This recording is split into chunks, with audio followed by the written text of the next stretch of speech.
다음은 29쪽입니다. 대한제국의 개혁에 대해서 알아보도록 하겠습니다. 대한제국의 개혁. 자, 우선 여러분들 교과서에 황제권 강화 이렇게 표시를 좀 해두세요. 대한국 국제재정을 통해 황제권을 강화하고요.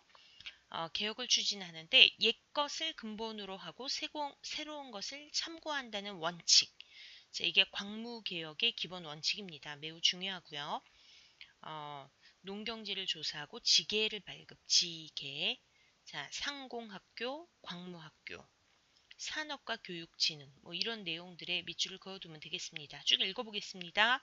대한제국은 독립협회를 해산한 후 황제권을 강화하기 위해 노력하였다. 특히 대한국 국제를 제정하여 대한제국이 자주 독립국가임을 선언하고 군대 통수권, 법률 제정권, 행정권 등 모든 권한이 황제에게 있음을 밝혔다. 대한제국은 황제의 권한이 매우 강화된 나라란 특징이 있습니다.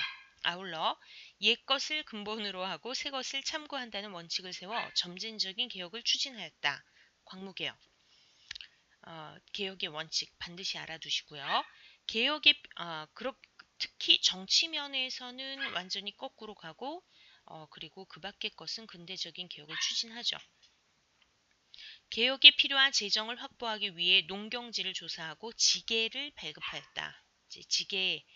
지계라는 것은 토지 소유를 법적으로 인정하는 문서인데 위 사진은 1903년 강원도 울진군에 사는 김덕홍의 토지 소유 내용을 지계하문에서 인정한 문서이다. 대한제국 지계 발급 매우 중요합니다. 또한 산업과 교육 진흥에도 힘썼다. 섬유, 운수, 광업, 금융, 철도 등의 분야에 근대적인 기업을 세우고 근대 시설들이 마련되고요. 상공학교와 광무학교 같은 기술 실업 교육기관들이 세워지게 됩니다. 대한제국의 광무개혁은 교육, 기술 등에서는 부분적인 성과가 있었지만 개혁이 지나치게 황제 중심으로 추진되었고 재정 부족으로 어려움도 많았다. 더구나 관리들의 부정부패가 계속되어 민중의 생활 개선까지는 이르지 못하였다.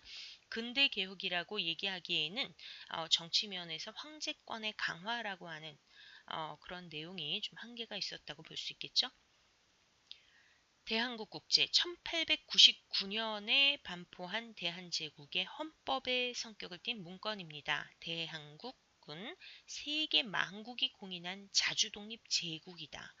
대한국의 정치는 만세불변의 전제정치이다.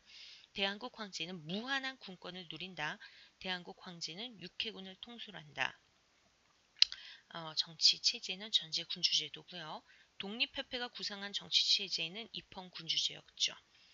자, 공화정을 수립한다고 했을 때 결국 이렇게 대한국 독립협회를 해체시키고 대한국 국제를 반포하게 됩니다.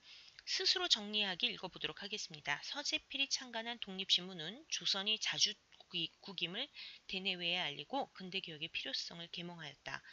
러시아 공사관에서 경운궁으로 돌아온 고종은 연호를 광무로 바꾸고 대한제국의 수립을 선포하였다. 독립협회는 정부 대신까지 참석한 관민공동회를 열어 의회 정치 실시 등의 개혁을 요구하였다. 독립협회 하면 광무개혁, 그 성격, 기본 원칙 알아두시고요. 황제권 강화, 대한국 국제, 지계 발급, 상공학교, 광무학교, 기술교육, 산업교육진흥 이런 내용들을 알아두시면 되겠습니다. 이상 29쪽 설명을 마치겠습니다.